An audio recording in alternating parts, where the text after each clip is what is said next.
Guys, it's your boy Pelaya back to talk about the 2014 Texas Longhorns college football season.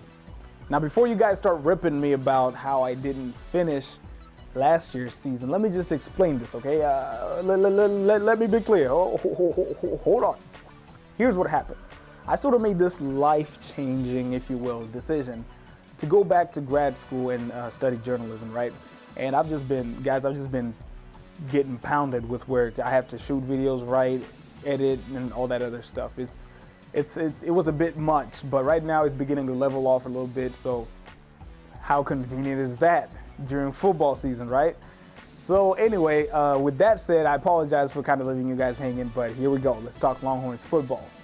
Honestly, guys, this year is just not looking very good.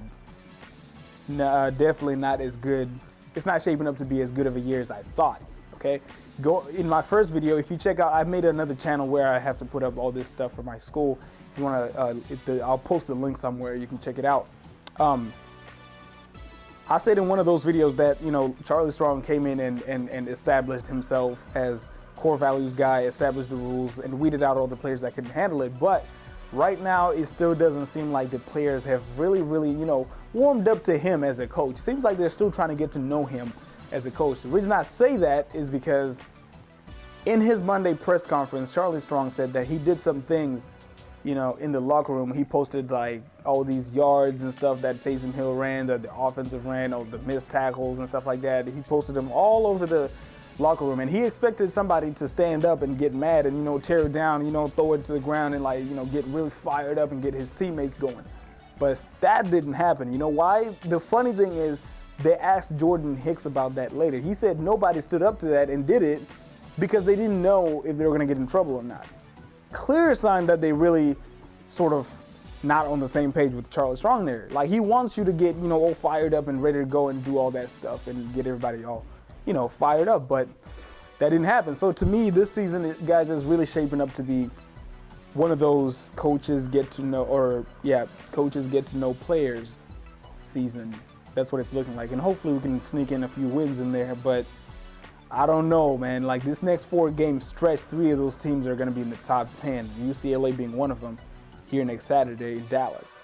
So I don't know how that one's going to turn out. They got Brett Hundley, a guy who's on a lot of people's Heisman watch list, so our defense hopefully turns up. I mean, he plays very similar to Taysom Hill, so I don't know what our chances are going to be in that game, honestly.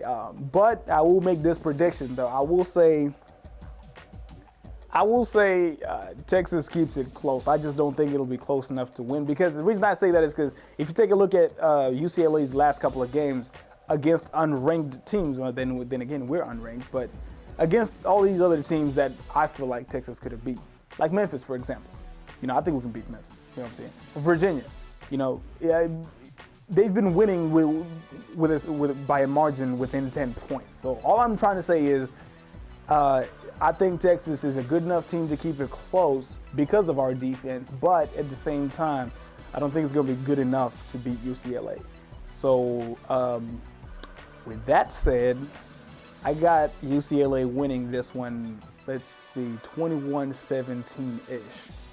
Yeah, it's going to be low scoring in my book. I think this game is going to be around 21-17 UCLA. Unfortunately, we won't be able to pull this one out. But hey, at least we can still beat Kansas, hopefully, right?